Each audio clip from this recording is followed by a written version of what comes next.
الحمد لله وكفى وسلام على عباده الذين اصطفى أما بعد فأعوذ بالله من الشيطان الرجيم بسم الله الرحمن الرحيم وما أرسلناك إلا رحمة للعالمين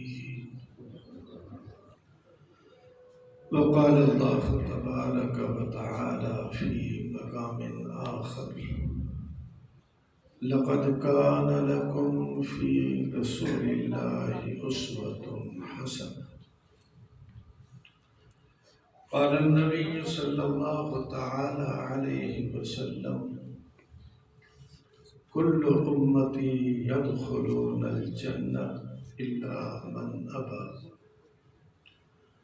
قالوا فمن أبى يا رسول الله قال من أطاعني دخل الجنة ومن عصاني فقد أبى أو كما قال عليه الصلاة والسلام صدق الله مولانا العظيم وصدق رسوله النبي الكريم. اللہ کے گھر میں بیٹھے ہیں، کچھ مدت پہلے اس کی بنیاد رکھی، آج الحمدللہ بہت خوبصورت اور مضبوط انداز سے اللہ کا گھر تیار ہو گیا۔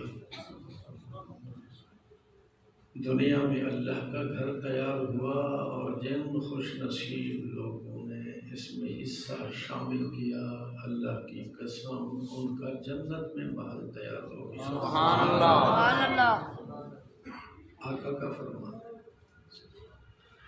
ذرہ برابر شک نہیں۔ من بنا للہ بیتا بنى الله له بيتا في الجنة من بنى لله مسجدا بنى الله له بيتا في الجنة۔ جو شخص مسجد کی تعمیر کرتا ہے، مسجد بناتا ہے، اور ایک حدیث میں یہاں تک فرمایا گیا پرندے کے گھونسلے کے برابر مسجد بناتا ہے، یعنی بہت ہی چھوٹی مسجد یا بہت ہی معمولی مقدار میں مسجد کی تعمیر میں حصہ لیتا ہے، اینٹ برابر ایک برات گارے کی اٹھا کر استعمال کر دی، ریت کا ایک لبہ بھر کر مسجد کی ریت میں ڈال دیا، معمولی خدمت کی، تعمیر کی، تو بن اللہ لہ بیتا فی الجنہ، اللہ تعالیٰ اس کے لیے جنت میں اعلیٰ محل تیار فرمائے گا۔ محدثین فرماتے ہیں مسجدن میں جو نون کی آواز آ رہی ہے اس کو ترمیم کہتے ہیں، یہ تحقیر اور تصغیر کے لیے بالکل چھوٹی سی مسجد، معمولی سا حصہ شامل کیا، اور بن اللہ لہ بیتن فی الجنہ، یہ جو تن کی آواز ہے اس کا مفہوم محدثین نے بیان کیا کہ اللہ اس کے لیے اپنی شان کے مطابق محل تیار فرمائے، بہت بلند والا ہے اس کی شان کے مطابق، خدمت معمولی اور سیلا محل کی شکل میں۔ غالباً بنیاد کے موقع پر بھی میں نے یہ واقعہ ذکر کیا تھا، بہاولپور کے نواب نے مسجد تعمیر کرنا چاہیے اور دل میں یہ خیال آیا کہ خالص اپنے پاکیزہ مال سے ہی میں مسجد بناتا ہوں، اعلان کر دیا رعایا میں کہ اس مسجد کی تعمیر میں کسی کو حصہ شامل کرنے کی اجازت نہیں ہے، میں خالص اپنے مال سے ہی مسجد تعمیر کرنا چاہتا ہوں۔ خیر مسجد تعمیر ہو گئی۔ کبھی کبھی اللہ تعالیٰ اپنے بندوں کو خوش کرنے کے لیے بندوں کے نیک اعمال کا صلہ اس دنیا میں بھی دکھا دیتے ہیں، اس کا بدلہ، اس کا عوض اس دنیا میں بھی اللہ تعالیٰ دکھا دیتے ہیں۔ اصل میں تو مخفی ہے یہ بات، بس جب قبروں سے اٹھیں گے تو صلے دیکھیں گے، لیکن کبھی کبھی دنیا میں بھی دکھا دیتا ہے۔ بات سے بات یاد آتی ہے، ایک بزرگ گزرے ہیں حضرت ابن الفارس رحمت اللہ علیہ، بہت اللہ کے محب، اللہ کے عاشق، مخلص، سر سے لے کر پاؤں تک پورا جسم ہی گویا عبادت کا مجموعہ تھا، ہر وقت ذکر و فکر میں لگنے والے۔ موت کا وقت قریب آیا تو اللہ تعالیٰ نے بوقت موت اس کے سامنے جنتیں کھڑی کر دی کہ یہ تیری عبادت اور ذکر کا صلہ ہے۔ اس نے آنکھ بند کر لی اور زبان سے ایک شعر کہہ دیا اسی وقت، کہنے لگا ان کان منزلتی فی الحب ما قد رأیتہ فقد ضیعت ایامی۔ بہت خطرناک شعر کا عرض کرنے لگا، اللہ اگر میرا مرتبہ مقام محبت میں یہی ہے جو میں دیکھ رہا ہوں، میری عبادت کا صلہ اگر یہی ہے جو میں دیکھ رہا ہوں، میں نے تو پھر ساری عمر ضائع کر دی۔ بڑا عجیب شعر، یہ تو لفظی ترجمہ میں نے کیا، صحیح مفہوم ہمارے مرشد شیخ محسن بچپن سے لے کر 85-90 سال کی عمر تک شاید ان سے کبیرہ گناہ کا تو تصور ہی نہ ہوا، ایسی پاکیزہ زندگی گزاری۔ ہمارے دارالعلوم عیدگاہ کبیر بالا میں 10-12 سال پڑھاتے رہے۔ ہمارے شیخ اقدس حضرت مفتی عبدالقادر صاحب جو اپنے وقت کے عظیم مفتی اور ولی اللہ تھے، وہ بھی ان کے شاگرد صرف نہیں خلیفہ ہیں۔ اس میں گرامی ہے صوفی محمد سرور صاحب رحمت اللہ علیہ، جامعہ اشرفیہ لاہور کے شیخ الحدیث تھے، اب وہ چھپا گئے۔ ساری زندگی تقویٰ طہارت میں گزاری۔ انہوں نے اس شعر کا مفہوم بیان کیا، اتفاق سے میں بھی اس مجلس میں موجود تھا۔ انہوں نے حق ادا کیا، وہ میں آپ کو سناتا ہوں۔ شیخ ابن الفارس فرماتے ہیں، یا اللہ میں تو ساری زندگی تڑپتا رہا، اس تمنا میں رہا، اس آرزو میں رہا کہ کب میری موت کا وقت آئے اور کب آپ کی زیارت نصیب ہو۔ میں تو اسی طلب میں تھا، اسی طلب میں تھا، یہی میرا ذوق تھا، یہی میری تمنا تھی، اسی انتظار میں تھا، موت آئے موت آئے موت آئے، مجھے اپنے محبوب کی زیارت نصیب ہو۔ بڑی انتظار کے بعد وہ موت کا وقت آیا، بڑا عجیب جملہ بنا، بڑی انتظار کے بعد وہ موت کا وقت آیا، اب آپ مجھے جنت دکھاتے ہیں، اپنی زیارت کیوں نہیں کراتے؟ میں تو آپ کی زیارت کے لیے طرف۔ اس واقعے کو حضرت حکیم الامت مجدد الملت حضرت شاہ اشرف علی تھانوی رحمہ اللہ نے بیان فرمایا اپنے مواعظ میں، اور ان کے خطبات میں یہ واقعہ درج ہے۔ انہوں نے پھر یہ فرمایا کہ جب اس کی زبان سے یہ شعر نکلا تو اللہ رب العزت نے جنت کو پس پردہ کر دیا، جیسے بجلی پس پردہ ہو، تو اللہ تعالیٰ نے جنت کو پس پردہ کر دیا۔ دنیا کے ظرف کے اعتبار سے اس عاشق کے حال کے مناسب اللہ تعالیٰ کی جو تجلی مناسب تھی وہ تجلی ظاہر ہوئی، جسم سے روح نکل کر چلا۔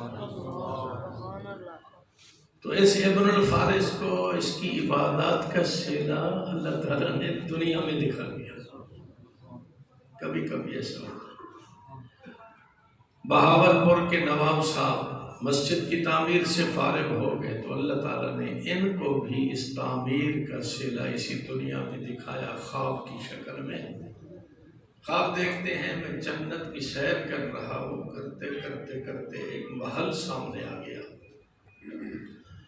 اس محل کو دیکھتے ہی میرے دل میں خواہش پیدا ہوئی، کاش کہ یہ محل تو میرا ہی ہوتا، بڑا خوبصورت محل تھا۔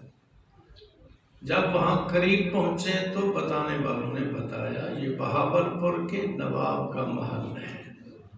پھر تو میری خوشی کی انتہا نہ رہی، اندر چلا گیا، وہاں کے حالات جب دیکھے تو میرے دل میں یقین آیا کہ پوری جنت میں اس جیسا اور کوئی محل نہیں ہے، بڑا خوبصورت ہے۔ جب اس محل سے میں نکلا خواب کے اندر دیکھا تو سامنے بالکل منوان اس جیسا محل اور موجود ہے۔ میں نے کہا میرے خیال میں تو آ رہا تھا کوئی محل اور ہے ہی نہیں، یہاں پھر اس جیسا محل۔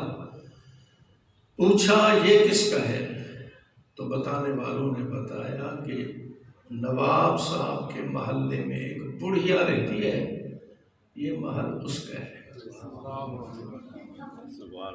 یہ تو پریشان ہو گیا، شک پڑ گیا کہ شاید اس بڑھیا نے کوئی کردار ادا کیا ہے میری مسجد کی تعمیر میں۔ خیر خواب سے بیدار ہو گئے، صبح ہوئی تو علامات بتلائی گئی تھی بڑھیا کی، تو اس کو پکڑوا لیا، کہا تو نے میری تعمیر میں، مسجد کی تعمیر میں حصہ شامل کیا؟ تو اس نے کہا آپ نیکی کا کام کیا ہے، کیا ہی جھوٹ بولوں، چلو سزا آئے گی تو بھگت لوں گی۔ کہنے لگی ہاں غلطی ہو گئی، آپ معاف کر دو۔ کیا غلطی کی؟ کہنے لگی یہاں مستریوں کی آوازیں آتی رہتی تھیں، ٹھک ٹھک کی آواز آتی، اینٹیں توڑنے کی آواز آتی، میرے دل پر چوٹ پڑتی رہتی تھی۔ اللہ کا گھر بن رہا ہے، میں محلے میں رہتی ہوں، میں اس خدمت سے محروم ہوں، دعا مانگتی رہتی یا اللہ میرے لیے کوئی شکل بنا دے، میں بھی اس کی تعمیر میں حصہ شامل کر سکوں۔ ایک دن سوئی ہوئی تھی تو دل میں خیال آیا، یوں معلوم ہوا کہ اللہ ہی مجھے حکم دے رہا ہے، پریشان ہونے کی ضرورت نہیں، تیرے گھر میں برتن مانجنے کے لیے جو ریت پڑی ہے اسی کا لپا بھر کے مسجد والی ریت میں شامل کر، تیرا کام بن جائے گا۔ تو میں نے یہ صرف غلطی کی ہے کہ ایک لمبا ریت کا مسجد کی ریت میں شامل کیا تھا۔ بہاول پور کے نواب کی آنکھوں میں آنسو بھر آئے اور اپنی پگڑی اتار کر بڑھیا کے پاؤں پر رکھی، کہا مبارک ہو، اللہ نے لاکھوں کے بدلے میں میرے لیے جس طرح کا مال تیار کیا، تیرے لپے پر تجھے بھی وہی مال عطا فرمائے۔ تو بن اللہ لہ بیتن فی الجنہ، اللہ جنت میں محل تیار کرتے ہیں۔ الحمدللہ بہت خوش ہو رہا ہے، سینکڑوں مسلمانوں نے اس تعمیر میں حصہ شامل کیا ہوگا، حسب ہمت کسی نے لاکھ، کسی نے 10 روپے۔ علماء نے قرآن و حدیث کی روشنی میں کہا ہے لاکھ والے کی حیثیت لاکھ کی تھی اور 10 روپے والے کی حیثیت اتنا ہی تھی، تو اللہ رب العزت اس 10 پر بھی لاکھ کے برابر اجر عطا فرماتے ہیں، ہر ایک نے اپنی اپنی حیثیت کے مطابق۔ تو خیر اللہ کا گھر بن گیا، آج ہمیں اسی گھر میں بیٹھنے کی سعادت مل رہی ہے۔ اور پھر سعادت بھی مل رہی ہے، تو اس عنوان پر اکٹھے ہونے کی سعادت کہ یہاں تاجدار مدینہ کا تذکرہ ہو، مسجد بھی اللہ کا گھر، اور اس ذات کا تذکرہ جس نے ہجرت کرنے کے بعد مدینے میں سب سے پہلا کام کیا ہی یہی تھا، مسجد جا کر تعمیر کرنا، اس تاجدار مدینہ کا تذکرہ ہو رہا ہے۔ یقینی بات ہے کہ ہر کلمہ پڑھنے والا مسلمان اپنے دل میں محبت اتنی بھری ہوئی ہے، آقا کی محبت کہ سارا دل محبت رسول سے لبریز بھرا ہوا ہے۔ اگر یوں کہا جائے کہ اب کسی اور محبت کی تو کوئی گنجائش ہی نہیں ہے، اتنا ہمارے دل میں آقا کی محبت ہے، دل بھر گیا، بھرا ہوا ہے کسی اور محبت کی۔ جیسے ایک عاشق کے بارے میں آتا ہے، وہ ہر وقت اللہ کا ذکر کرتا رہتا تھا، ہمیشہ بڑی کثرت سے کئی ہزار مرتبہ روزانہ اللہ کا ذکر کرتا۔ ایک دفعہ خواب میں آقا کی زیارت نصیب ہوئی، سر جھکا لیا، خواب میں کہا میں شرمندہ ہوں اے میرے پاک پیغمبر، میں آنکھیں نہیں اٹھا سکتا آپ کے سامنے، بہت ندامت ہے مجھے۔ کیوں؟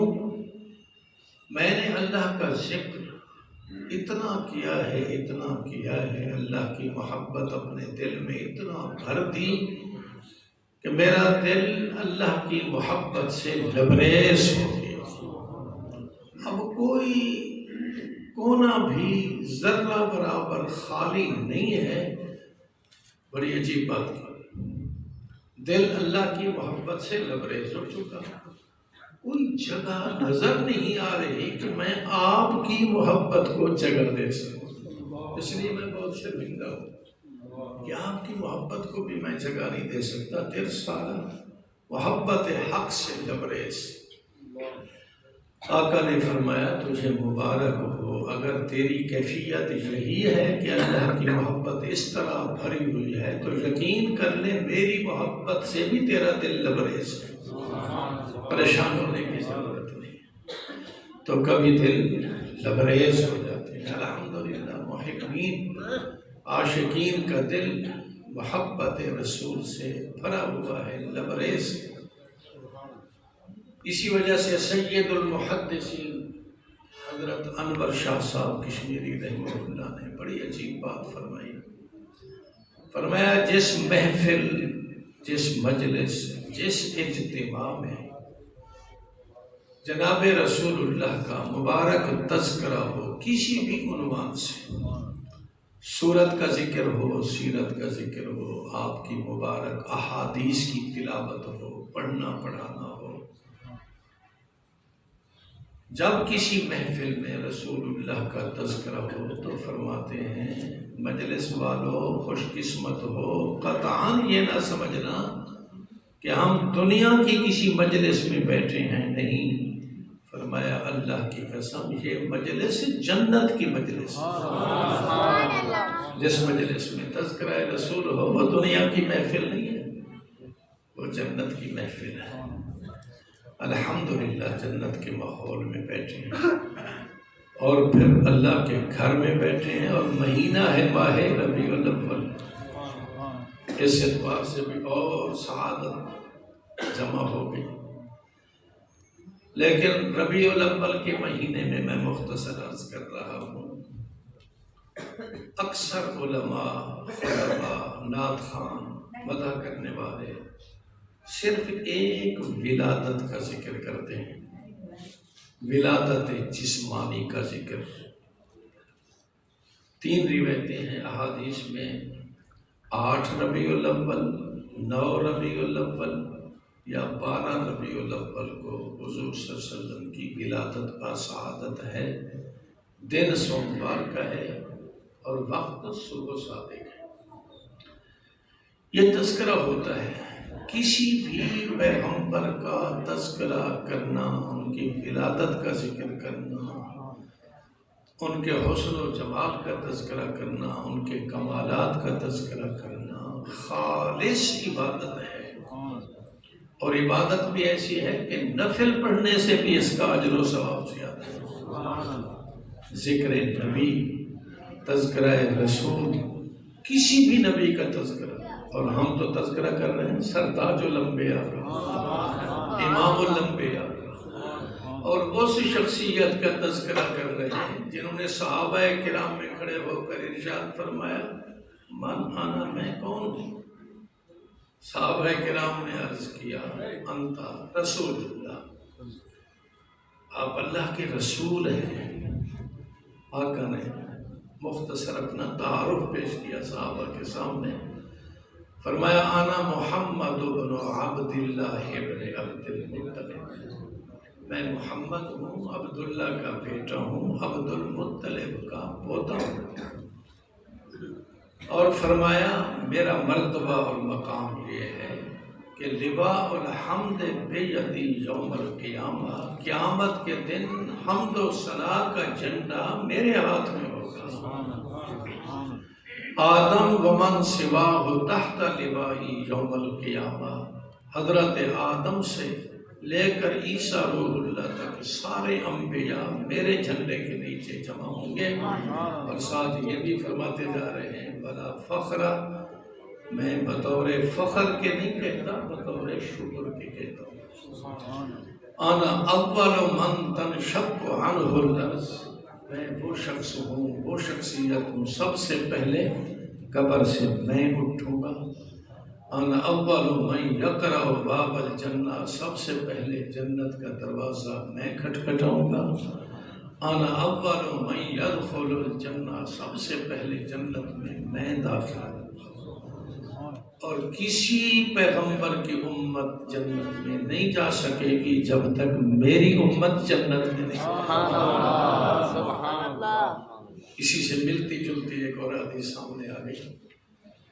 حضرت موسیٰ علیہ السلام بنی اسرائیل میں کھڑے ہوئے نصیحت کرنے کی غرض سے، اللہ کا پیغام آیا، اپنی قوم کو میرا ایک پیغام سنا دو، بنی اسرائیل کو، اگر تمہارے اندر میرا احمد پیغمبر آ جائے، تشریف لے آئے، تو اس پر ایمان لانا اور ان کی نصرت کرنا۔ حضرت موسیٰ علیہ السلام کے سامنے جب یہ نام مبارک آیا تو عرض کرتے ہیں یہ احمد پیغمبر کون سی شخصیت ہے میرے اللہ؟ اللہ نے جواب میں ارشاد فرمایا زمین و آسمان، چاند اور سورج کے پیدا کرنے سے لاکھوں سال پہلے میں نے اس نام کو اپنے نام کے ساتھ لکھا۔ سبحان اللہ۔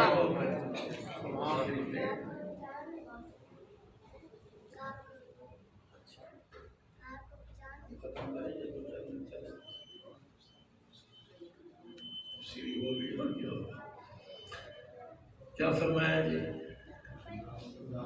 اس نام کو میں نے اپنے نام کے ساتھ لکھ دیا۔ دوسری بات فرمایا مجھے اپنے ذوالجلال ہونے کی قسم، اپنی کبریائی کی قسم، جب تک میرا احمد پیغمبر اور اس کی امت جنت میں داخل نہیں ہوگی، کسی پیغمبر کی امت جنت میں نہیں جا سکے۔ حضرت موسیٰ علیہ السلام کی تو حالت ہی عجیب ہو گئی، عرض کرتے ہیں اچھا امت کا بھی یہ مقام ہے کہ ساری امتوں سے پہلے وہ جنت میں جائے گی، میری درخواست ہے مجھے بھی پھر اسی امت کا نبی بنا دو۔ اللہ نے فرمایا یہ تقسیم تو ہو چکی، وہ آخر الامم ہے اور خاتم النبیین کی امت ہے، آپ کی وہ امت نہیں بن سکتی۔ حکمت، مصلحت، وقت وہ اور ہے، یہ اور ہے۔ اگلی درخواست حقیق کرتے ہیں، فرمایا اگر اس امت کا میں نبی نہیں بن سکتا تو پھر اس نبی کا مجھے امتی بنا۔ آخر الزمان پیغمبر محمد صلی اللہ علیہ وسلم کا مجھے امتی بنا دو۔ تو اس لیے کیا فرماتے ہیں، سب سے پہلے جنت کا دروازہ کھٹکھٹانے والا محمد رسول اللہ، انا اول شافع انا اول مشفع، سب سے پہلے شفاعت کرنے والا، سب سے پہلے میری ہی شفاعت کو قبول کیا جائے گا۔ انا قائد المرسلین انا خاتم النبیین انا سید الاولین والآخرین، میں اولین کا بھی سردار اور آخرین کا بھی۔ ایسی ذات اقدس کا جب تذکرہ ہو اور محبین کے سامنے تذکرہ ہو، جو ذوق رکھنے والے لوگ ہیں اولیاء کرام، وہ کہتے ہیں دنیا میں بہت اللہ نے چیزیں لذیذ ترین بنائی، کوئی کھانے کے اعتبار سے لذیذ، کوئی پینے کے اعتبار سے لذیذ، کوئی روحانی طور پر لذیذ، لیکن اس کائنات میں سب سے زیادہ اگر لذیذ ترین چیز ہے تو وہ عاشقوں کی مجلس میں محبوب محمد الرسول اللہ کا تذکرہ ہے۔ آقا کے تذکرے میں جو لذت ہے، جو لطف ہے، اور کسی چیز میں وہ لطف اور لذت نہیں ہے۔ اللہ تعالیٰ نے ہمیں وہ لذت اٹھانے کی سعادت بخشی ہے۔ میں عرض کر رہا تھا، کسی نبی کی مدح کرنا، تعریف کرنا، کسی بھی عنوان سے تذکرہ کرنا اعلیٰ درجے کی عبادت ہے، نفل سے زیادہ۔ سرتاج الانبیاء کا تذکرہ تو ساری عبادتوں سے اعلیٰ درجے کی عبادت ہے، لیکن اس میں ہمارے اکابر ارشاد فرماتے ہیں، جب کسی نبی کا تذکرہ ہو، مدح ہو، تعریف ہو، کسی بھی عنوان سے، مدح کے اندر، تعریف کے اندر یہ لازم ہے کہ ایسے انداز سے تعریف ہو خدا نہ خواستہ اس تعریف کے زمرے میں کہیں اللہ کی توہین نہ ہو جائے۔ اگر خدا نہ خواستہ ہم آقا کی تعریف کرتے کرتے کرتے کرتے اس حد تک چلے جاتے ہیں، نعوذ باللہ، اللہ کی تنقیص لازم آتی ہے، تو نہ اللہ پسند کرے گا نہ اللہ کا رسول پسند کرے گا۔ اس کی مثال علماء نے سمجھائی ہے، کوئی باپ ہے، اس کا بیٹا بڑا با کمال ہو گیا، تو کوئی شخص بیٹے کی تعریف کرنے کے لیے بیٹھا، باپ بھی موجود ہے، بیٹا بھی موجود ہے، تو وہ بیٹے کی تعریف کرتے کرتے کرتے کرتے یہاں تک چلا گیا کہ بیٹے کا اتنا مقام ہے کہ اس کا باپ اس کے جوتے کی مٹی کے برابر بھی نہیں۔ تو کیا خیال ہے، وہ بیٹا پسند کرے گا؟ نہ بیٹا پسند کرے گا نہ باپ پسند کرے گا۔ یہ مدح کا مطلب تو نہیں کہ بیٹے کو اتنا بڑھا دو کہ باپ کو ذلیل کر دو، یہ فرض ہے۔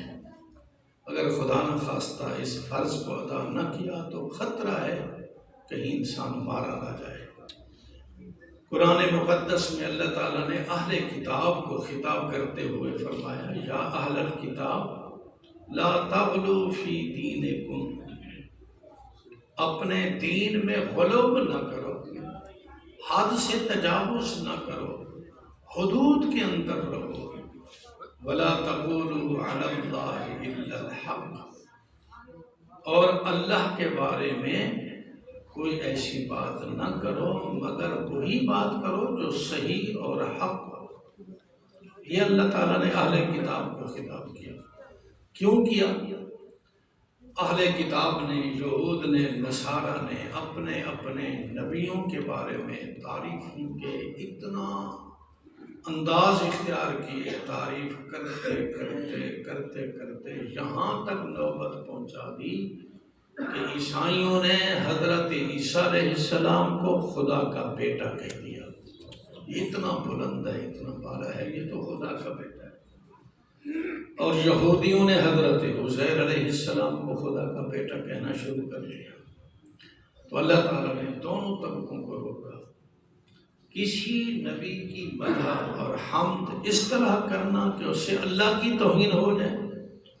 ظاہر ہے اللہ تو اس ذات ہے لم یلد ولم یولد، نہ اس نے کسی کو جنا نہ وہ جنا گیا، اور تم اللہ کے لیے اولاد ثابت کرتے ہو. تو اس کا مطلب تو یہ ہوا نعوذ باللہ کوئی بیٹا ایسا پیدا ہو گیا جو اللہ کا شریک بن جائے گا، اور اللہ تعالیٰ تو وحدہ لا شریک لا ہے. اس لیے بس ایک شرط کا ہمیشہ لحاظ رکھے، تعریف کرنے والا عالم ہے، نعت خواں ہے، واعظ ہے، مبلغ ہے، جو بھی ہے، جناب رسول اللہ صلی اللہ علیہ وسلم کے تذکرے کرے، ولادت کے تذکرے ہوں، حسن و جمال کے تذکرے ہوں. صحابہ نے کیے، ہر زمانے کے علماء نے کیے، صحابہ کرام نے کیے، تابعین، ائمہ مجتہدین. لیکن یہ فرض ہے کہ آقا کی مدح میں اتنا غلو نہ ہو کہیں نعوذ باللہ اللہ کے ساتھ ملا دیا جائے. اللہ کی خصوصی صفات، الوہیت والی صفات، قدرت والی صفات میں اگر کسی نے کسی ولی کو شامل کر لیا یا کسی نبی کو شامل کر لیا تو یہ مردود ہو گیا. یہ مدح اللہ کو پسند نہیں. اور پھر مدح میں وہ باتیں کی جائیں جو قرآن و حدیث سے ثابت ہیں. اگر خدا نہ خواستہ ہم جوش میں آ کر، محبت میں آ کر آقا کی طرف ایسی ایسی باتوں کو منسوب کریں گے جن کا کوئی تصور قرآن میں نہیں، حدیث میں نہیں، تو ہم اس حدیث کے مصداق بن جائیں گے. من کذب علی متعمدا فلیتبوأ مقعدہ من النار. جو شخص میرے بارے میں جھوٹ بولے گا، کسی چیز کو میری طرف منسوب کرے گا حالانکہ وہ چیز منسوب نہیں، اس کو چاہیے کہ اپنا ٹھکانہ جہنم میں بنا دے. بس دو باتوں کا ہمیشہ لحاظ ہو. جب بھی آقا کا تذکرہ ہو، والہانہ انداز میں ہو، بہت ہی جوش کے ساتھ ہو، بہت محبت کے ساتھ ہو، لیکن ایک اللہ کے ساتھ شریک نہ کیا جائے، اور دوسرا وہ باتیں کی جائیں جو قرآن و حدیث سے ثابت ہیں. تو پھر یہ تذکرہ نفل عبادت سے بھی زیادہ ثواب ہے. اللہ ہم سب کو توفیق دے.